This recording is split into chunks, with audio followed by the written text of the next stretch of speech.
You arrive in the UK on a morning that feels colder than it should. Not the kind of cold that bites your skin, the kind that makes you realize you're far from home. You step out of the airport with a suitcase that wobbles every few meters and a head full of expectations that start cracking the moment you see the train ticket prices. Nobody tells you that the first thing you'll feel in a new country isn't excitement, it's disorientation. A quiet panic that sits behind your ribs and whispers, "You don't know how anything works here." You pretend you do. You follow signs. You watch other people. You copy them because you don't want to look lost, even though you are. The train moves through towns you've never heard of, past houses that look identical, past people who don't look at you. You stare out the window and try to imagine your future here, but all you can think about is how expensive everything already feels. Your room is smaller than the photos. The radiator doesn't work. The window doesn't close properly. The mattress feels like it was designed by someone who hates comfort. You place your bags on the floor and realize this is home now, not because it feels like home, but because you don't have anywhere else to go. You walk to the grocery store because you need food. You stand in front of shelves filled with things you don't recognize. You check prices twice, then a third time, hoping they'll change. They don't. You buy bread, noodles, and the cheapest eggs you can find. You carry them back like you're carrying the weight of your new life. You call home. You tell them everything is great. You smile even though your chest feels tight. You don't want them to worry. You don't want them to know you already miss them. Later that night, you sit on your bed and realize something nobody warned you about. You didn't just move to another country. You moved into another version of yourself, one who has to learn everything from scratch, one who has to survive without a safety net, one who has to pretend they're okay even when they're not. But here's the quiet truth. Hidden inside all this chaos, this discomfort is the beginning. This confusion is the foundation. This loneliness is the first step toward becoming someone stronger than you were yesterday. You don't fix level 1, you endure it. And enduring it is the first sign that you're going to make it. You wake up on your second week in the UK and realize something unsettling. The excitement you arrived with has already faded, and what's left behind is a quiet, uncomfortable truth. You don't know how anything works here. Not the university system, not the social rules, not the money, not the people. You're here, but you're not in it yet. Your first lecture feels like a test you didn't study for. The lecturer speaks fast, with an accent you're still trying to decode. You catch fragments of sentences, pieces of meaning, but never the full picture. You write notes anyway, hoping they'll make sense later. They don't. You sit in a room full of students who look confident, or at least they pretend to be. Everyone is performing knowledge they don't have. Everyone is pretending they belong. You join them because admitting confusion feels like failure. You try making conversation with the person next to you. They smile politely, say something about their course, and you nod even though you didn't fully understand. You exchange numbers. You both know you'll never text each other. You go to the cafeteria because you're hungry, but you don't want to look alone. You sit with your phone propped up, scrolling through apps you don't care about, pretending you're busy. You eat quickly, quietly, hoping nobody notices you're by yourself. You join societies because everyone says it's the best way to make friends. You sign up for 3. You attend 1 meeting. You realize you don't fit in. You stop going. You go to a dorm party because you think maybe this is how people connect here. The room is too loud, too crowded, too unfamiliar. You stand against a wall holding a cup you don't want, pretending this is fun. It isn't. You leave early and nobody notices. Assignments start piling up. You stay awake until 3 a.m. because nobody is telling you not to. You sleep through your alarm. You miss a deadline. You write your first paper the night before it's due and get a grade that stings more than anything you got back home. You call your mother. You tell her everything is great. You smile even though your chest feels tight. You don't want her to know you're struggling. You don't want her to worry. But here's the quiet truth hidden inside all this confusion. You're not failing. You're adjusting. You're learning how to exist in a place that wasn't built for you. You're figuring out the system one mistake at a time. and every uncomfortable moment is shaping you into someone who can handle more than you think. So you start looking for a job. You print your CV at the university library because your printer from home doesn't work here. You walk around town handing it out to managers who smile politely and tell you they'll keep it on file. You know they won't. You still smile back.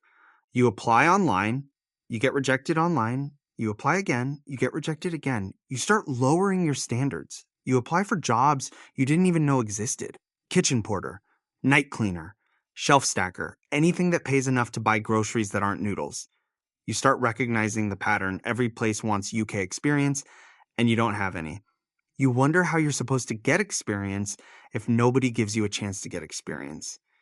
It feels like a loop designed to keep you broke. One day, your phone rings. A restaurant needs someone for weekend shifts. You say yes before they finish the sentence. You don't ask about pay. You don't ask about hours. You don't ask about anything. You just need the job. Your first shift is chaos. The kitchen is hotter than anything you've ever felt. The chef shouts instructions you barely understand. You burn your hand. You drop plates. You apologize more times than you speak. You go home smelling like oil and regret. But when you check your bank balance and see 68 pounds added, something strange happens. You feel proud. Not because it's a lot, but because you earned it. You earned it in a country that doesn't make earning easy. But here's the quiet truth hidden inside all this struggle. Every rejection, every shift, every burn, every late night, it's teaching you something. It's teaching you resilience. It's teaching you humility. It's teaching you how to survive in a place that wasn't built for you. You don't conquer level 3. You endure it. There comes a point in your first year abroad when the numbers stop making sense. You open your banking app and stare at a balance that looks more like a warning than a number. Your student loan arrived 2 weeks ago, and somehow it's already gone, swallowed by rent, groceries, transport, and mistakes you didn't know were mistakes until you saw the damage. This is the month you realize you're not just broke, you're international student broke. A special kind of broke where every decision feels like a negotiation with your own survival. You start budgeting, not because you want to, but because you have no choice. You learn how expensive cheese is. You learn how expensive everything is.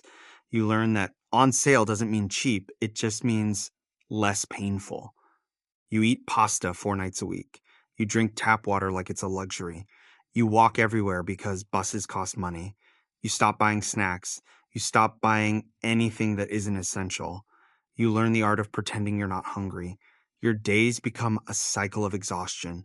You go to class tired. You go to work tired. You go home tired. You sleep tired. You wake up tired. You start to forget what it feels like to be fully rested.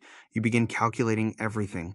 How many meals you can make from one bag of rice. How many days you can stretch a loaf of bread. How many shifts you need to afford next month's rent. How many times you can say, I'm not hungry before someone notices. You learn to avoid social plans because they cost money.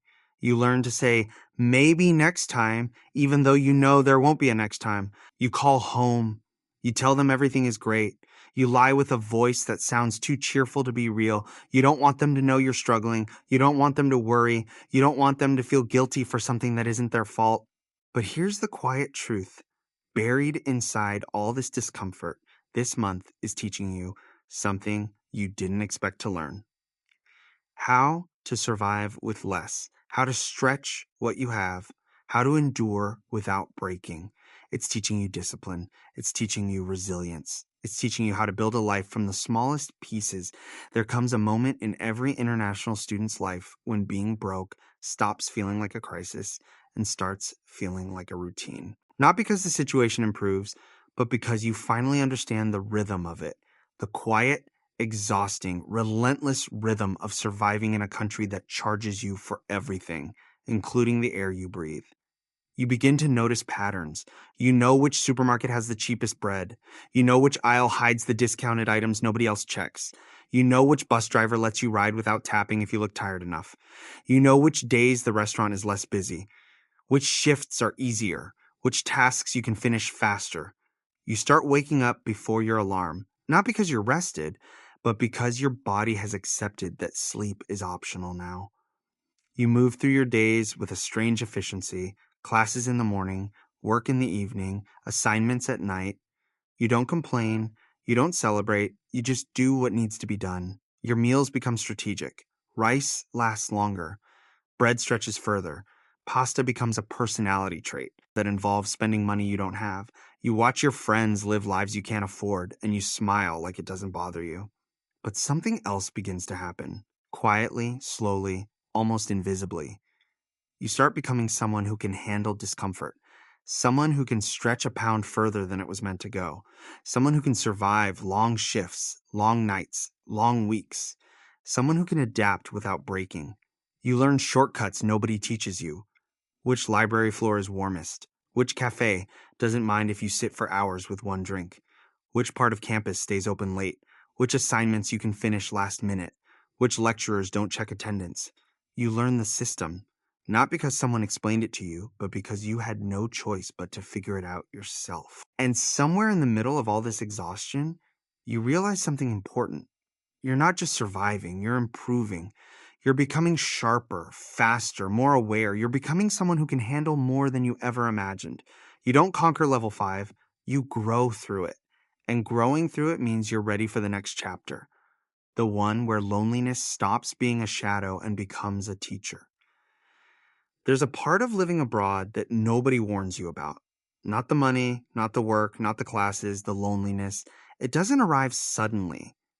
It creeps in slowly, quietly, like a shadow that learns your schedule.